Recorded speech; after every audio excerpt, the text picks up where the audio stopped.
성도님들, 오늘 본문인 사무엘상 3장 말씀은요, 아이 사무엘이라고 시작을 하고 있습니다. 그런데 성도님들, 그냥 사무엘이라고 하면 우리가 못 알아듣나요? 다 알죠? 그런데 왜 성경 기자는 여기서 아이라는 수식어를 사무엘에게 붙여놓았을까요? 19절 말씀을 보시면요, 이 말씀의 시작이 사무엘이 자라매 라고 시작을 하고 있습니다. 즉 아이였던 사무엘이 자라고 있다는 것을 설명하는 것이 바로 오늘 본문의 말씀이다 라는 겁니다. 그런데 이 사무엘이 자랄 때 배경이 어떻습니까? 참 좋지 않습니다. 오늘 본문 1절에서 3절 말씀 우리 함께 보겠습니다. 아이 사무엘이 엘리 앞에서 여호와를 섬길 때에는 여호와의 말씀이 희귀하여 이상이 흔히 보이지 않았더라. 엘리의 눈이 점점 어두워가서 잘 보지 못하는 그때 그가 자기 처소에 누웠고 하나님의 등불은 아직 꺼지지 아니하였으며 사무엘은 하나님의 궤에 있는 여호와의 전 안에 누웠더니. 이 말씀은요, 당시의 영적인 상황을 잘 설명해 주고 있는 구절입니다. 이곳에 보면 이제 엘리 제사장, 대제사장 엘리가 대표적으로 나옵니다. 그런데 엘리를 향해서 뭐라고 합니까? 눈이 점점 어두워져 가서 잘 보지 못했다고 합니다. 물론 이 말씀은요, 육체의 생물학적인 변화에 따른 노안 때문에 잘 안 보인다, 이런 말씀으로도 볼 수 있지만 성경에서 특정 인물을 향해 눈이 어두워졌다라는 표현은요, 영적인 타락과 몰락을 암시하는 표현이기도 합니다. 예를 들어 볼까요? 이삭이 하나님의 축복권을 바르게 사용하지 못했을 때 있죠. 우리 아주 오래전 매일 묵상에서 봤는데 그거 기억하십니까? 이삭은 태어날 때, 자기 두 아들이 태어날 때 이미 예언이 되어서 알고 있었습니다. 야곱이 자기 후계자라는 걸요.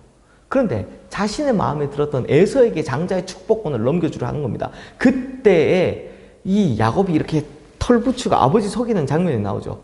그때 성경이 뭐라고 합니까? 아버지의 눈, 이삭의 눈이 어두웠다라는 표현을 씁니다.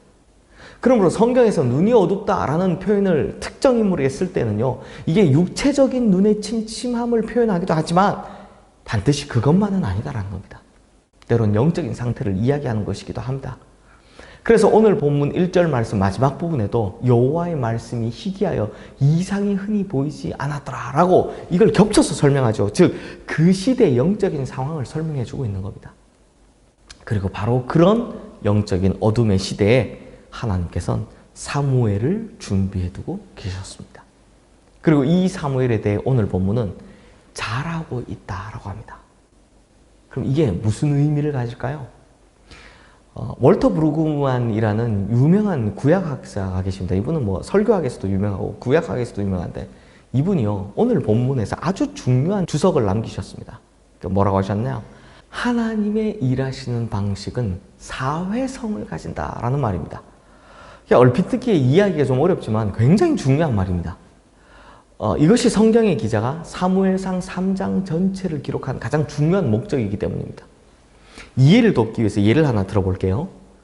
하나님께서 우리 같은 인간을 구원하시기 위해서 자신의 아들 예수 그리스도에게 육신이라는 몸을 입혀서 이 땅에 보낼 것을 계획하셨죠. 그런데 성도님들, 전지전능하신 하나님이시라면 그렇게 초자연적인 능력을 가지고 말씀으로 해와 달과 별과 온 세상을 창조하신 하나님이시라면 우리를 구원하기 위한 다른 방법은 없으셨을까요? 사실은 무슨 방법을 선택하든지 능히 하실 수 있으셨을 겁니다. 그런데 그렇게 하지 않으시고 예수 그리스도를 이 땅에 보내시죠. 그때 어떻게 보내셨습니까? 하늘에서 거룩한 옷을 입고 어른의 모습으로 나타나셨습니까? 아니면 우리 같은 일반적으로 어머니 뱃속에서 태어난 아기의 모습으로 나타나셨습니까? 아기의 모습으로 보내셨죠. 게다가 그 아기가요, 30년 정도 되는 이 감춰진 시간 속에서 다른 아이들과 똑같이 부모 밑에서 양육을 받고 키와 지혜가 자랐습니다. 그리고 어느 정도 하나님의 때가 찼을 때인 30살쯤부터 예수님께서는 역사의 전면에 드러나셔서 구원의 역사를 시작하신 겁니다. 그러니까 이 시간도 길고 꽤나 복잡한 과정을 거친 거죠. 그렇다면 전능하신 하나님께서 단번에 하시면 되지 왜 이런 복잡한 과정과 기다림의 과정을 거치게 하셨을까요? 이것이 바로 하나님의 일하시는 방식은 사회성을 지녔기 때문이다라는 겁니다. 하나님께서 이스라엘을 회복하기 위해서 사무엘을 역사 앞에 소명하셨습니다. 그런데 뻥튀기 막 넣는 기계에 넣어서 빵 하고 튕기듯이 갑자기 막 어른으로 만들어서 막 영성도 충만한 사람으로 만들어서 그렇게 역사의 전면에 내놓지 않으셨습니다. 한 번도 그런 사람이 없어요. 사무엘 보십시오. 어린 나이에 부름을 받았지만 그 부름이 역사 속에서 드러나기 위해 사회성의 과정을 겪어야 했다는 겁니다. 19절 20절 말씀 함께 보겠습니다. 사무엘이 사람의 여호와께서 그와 함께 계셔서 그의 말이 하나도 땅에 떨어지지 않게 하시니 단에서부터 브엘세바까지의 온 이스라엘이 사무엘은 여호와의 선지자로 세우심을 입은 줄을 알았더라. 결국 하나님께서는 이 사회성의 과정을 통해서 사무엘을 그 시대 공동체 사람들에게 신뢰를 받게 만들고 선지자로서 견고하게 인정을 받게 하셨다는 것입니다. 사랑하는 성도님들, 그러므로 하나님의 역사는 어느 날 갑자기 하루아침에 이루어지지 않습니다. 하나님의 역사는 보이지 않지만 오랜 세월을 겪어내면서 그렇게 차분차분 준비되어 이루어지는 것입니다. 그러므로 하나님의 일하시는 방식은 사회성을 갖는다라는 이 월터 브루만의 이야기가 바로 이걸 말하는 거죠. 성도님들, 하나님께서는 우리 각자에게 소명을 주시고 각각의 사람들에게 따른 계획을 가지고 계십니다.